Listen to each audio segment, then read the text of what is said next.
எல்லாருக்கும் வணக்கம். நம்ம என்டி ஸ்கேன் பார்க்கும்போதும் சரி, அனமலி ஸ்கேன் பார்க்கும்போதும் சரி, ஏதாச்சும் பாப்பாக்கு ஃபைண்டிங் இருந்ததுன்னா நமக்கே கஷ்டமா தான் இருக்கும் அந்த பேஷண்ட்ஸ்க்கு ரிவீல் பண்றதுக்கு.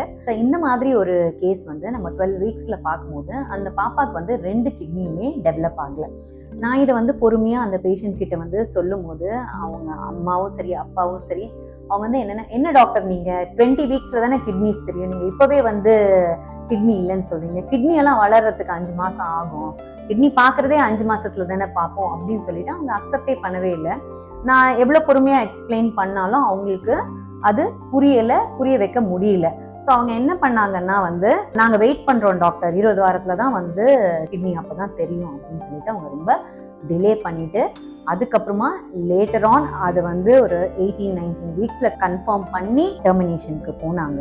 எல்லா ஆர்கன்ஸும் பேபி டெவலப் ஆகும்போது 10 வீக்ஸ்லயே அதோட டெவலப்மெண்ட் கம்ப்ளீட் ஆயிடும். அதாவது இதுக்கு பேர் நம்ம ஆர்கனோஜெனசிஸ்ன்னு சொல்லுவோம். ஸோ நம்ம என்டி ஸ்கேன் பார்க்கும்போது எல்லா ஆர்கன்ஸும் நம்மளால பார்க்க முடியும்.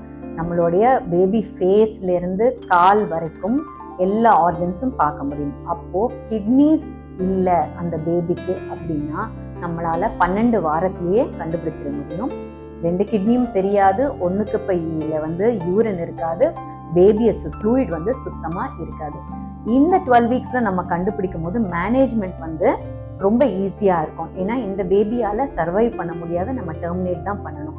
12 வீக்ஸ்ல நம்ம அந்த பேபியை டெர்மினேட் பண்றதுக்கும் 20 வீக்ஸ்ல நம்ம அந்த பேபியை டெர்மினேட் பண்றதுக்கும் நிறைய வித்தியாசங்கள் இருக்கு. ஸோ ஜென்ரலா பப்ளிக்கு இந்த அவேர்னஸ் இல்லை. அவங்க மனசுல என்ன நினைச்சிட்டு இருக்காங்கன்னா 20 வாரத்துல தான் எனக்கு ஆர்கன்ஸ் தெரியும் அப்படின்னு. அது கிடையாது. 12 வாரத்திலேயே நம்ம எல்லாத்தையும் பார்க்க முடியும். ஸோ அப்ப 12 வாரத்துல நம்ம ஒரு ஃபைண்டிங்ஸ் நம்ம கொடுக்கும் போது இந்த பேபியை கண்டினியூ பண்ண முடியாது அப்படின்னு சொல்லும் போது அக்செப்ட் பண்ணிக்கோங்க. கஷ்டமா இருந்தாலும் அதுதான் உங்களுக்கு நல்லது, பேபிக்கும் நல்லது. தேங்க்யூ.